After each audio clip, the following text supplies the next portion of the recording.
ভাবি, ও ভাবি,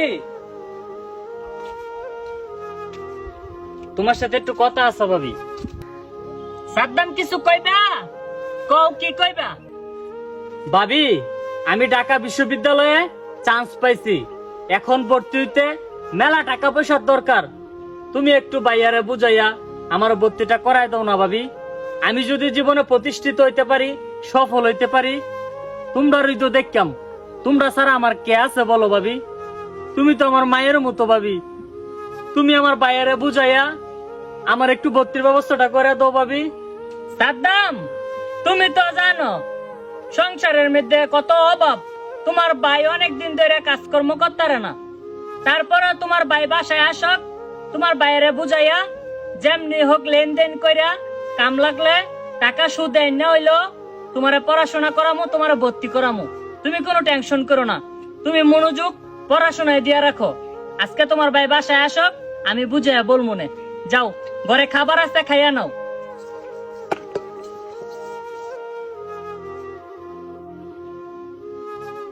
জুতির বাসে আইছেন? আইয়েন, আপনার লাগে কথা আছে না বোন?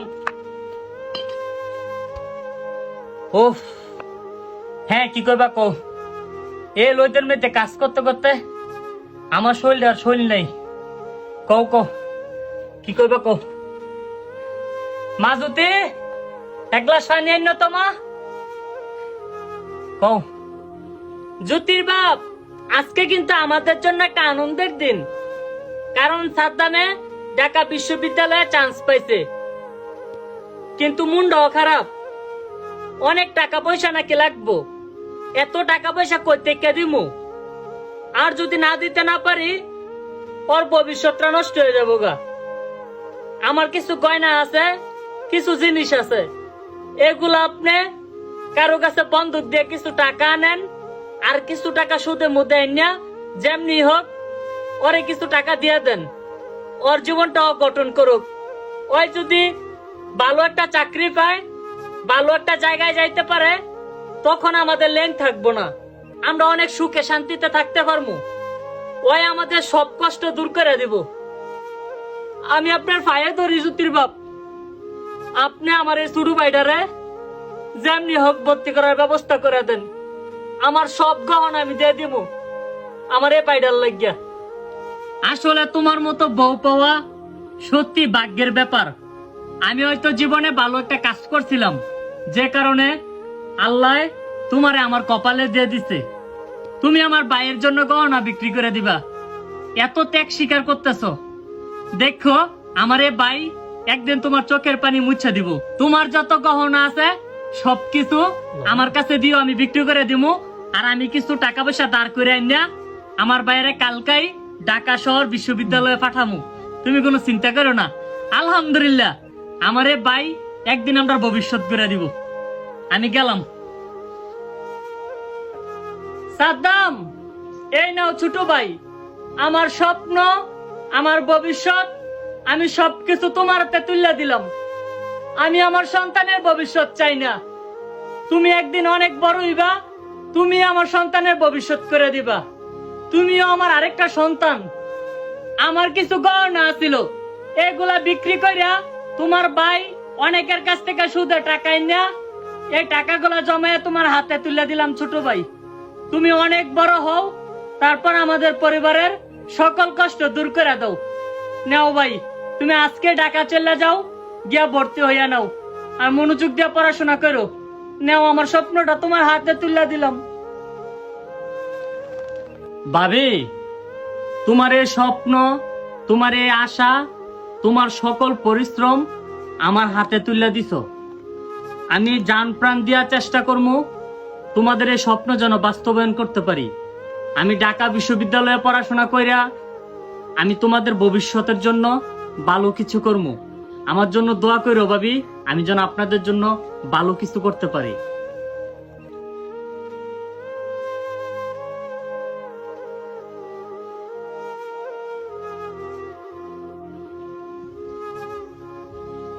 হ্যালো ভাবি, কেমন আছেন? আমি ঢাকা বিশ্ববিদ্যালয়ে ভর্তি হয়েছি, পাশাপাশি বড় একটা জব পাইছি। এখন আমার বেতন প্রায় 2 লাখ টাকা। আপনাদের আর কোনো টেনশন নাই, আমার জন্য দোয়া করবেন। আমি খুব শীঘ্রই আপনাদের যত লেন আছে সব মুক্ত করে দিব ইনশাল্লাহ। আমার জন্য দোয়া করেন ভাবি। আপনি চাকরি পাইছেন? আলহামদুলিল্লাহ আলহামদুলিল্লাহ। আল্লাহ তুমি আমার মনের আশা কবুল করছো। আল্লাহ তুমি আমার বাইডারে সই সালামত রাখো। ছোট ভাই তুমি লেন টেনলে কোনো টেনশন করো না। তুমি আগে প্রতিষ্ঠিত হও, ভালো একটা জায়গায় যাও, তারপরে আস্তে আস্তে সব লেন টেন ভাঙ্গো। আমরা কষ্ট করে তোমার বাইরে যেমনি সংসারটা চালাই আনিব, তুমি কোনো টেনশন করো না। আমি এখন অফিসে চলে যাব, রাখা দেই ভাবি। হ্যাঁ, ভাইয়াকে ঠিক মতো খাওয়াইয়েন, যত্ন নিয়েন। আচ্ছা ছোট ভাই, ফোনটা রাখা দাও, আবার ফোন দিও। আচ্ছা, তোমার ভাইয়ের যত্ন নেমু।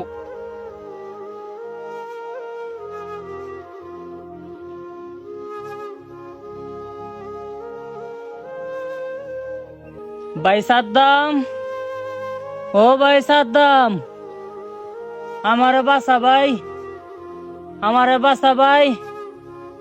এ আমার বাইডা কই গো? আমার বাইডা কি আইছে না ডাকাতে? আমার বাইডা কই গো? আমার বাইডা কি আইছে না?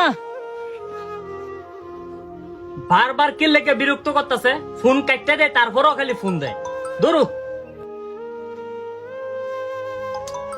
আবার ফোন মারছে। বুঝি না এদের কি কোনো সেন্স নাই। এই যে ভাবি, আপনি যে বারবার ফোন দিতেছেন, আমি অফিসের মধ্যে আছি, ব্যস্ত আছি। আপনার কি বুঝার দরকার না ফোনটা আমি কাটতে দিতেছি? সাদ্দাম ভাইয়া, ভাইয়া আপনি কোথায়? অনেক ফোন দিতেছি আপনারে। আপনার ভাই তো মৃত্যুর মুখে, অনেক টাকা পয়সা দরকার। ভাই আপনি কোথায়? তাড়াতাড়ি বাড়িতে আসেন। হ্যাঁ ভাইয়া, অসুস্থ তো কি হয়েছে?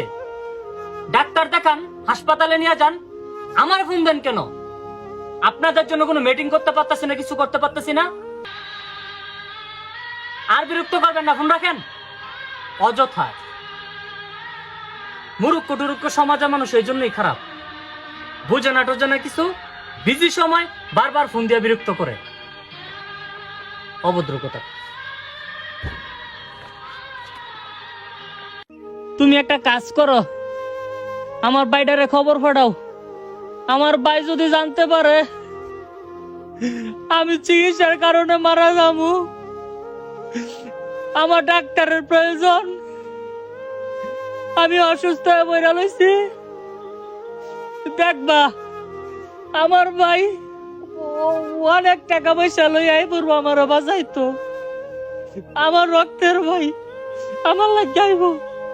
আমার ভাইয়ের একটা কল দাও, আমার ভাইয়ের কল দাও। আমার ভিতরটা কেমন জানি করতেছে, আমি মনে বাঁচতাম না। আমার ভাইটার আমি শেষ দেখা দেখতে যাবো। আমার ভাইটারে কল দাও। জামাই গো, টাকার অভাবে আপনার চিকিৎসা করতাম পারলাম না গো। ও জামাই, এত দান সম্পদ কার লাগা করছো গো? জামাই, জামাই গো।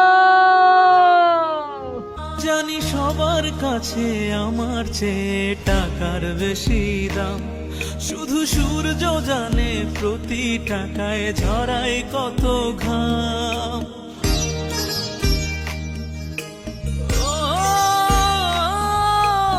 আমায় দেখে মরণ হাসে, কান্না করে মান, তারার সাথে কথা বলে জুড়ায় ব্যাকুল প্রাণ। বোবা ভাষায় বাবাও বলে বাকি সুদের ঋণ। আমি টাকার এক মেশিন, আমি টাকার এক মেশিন।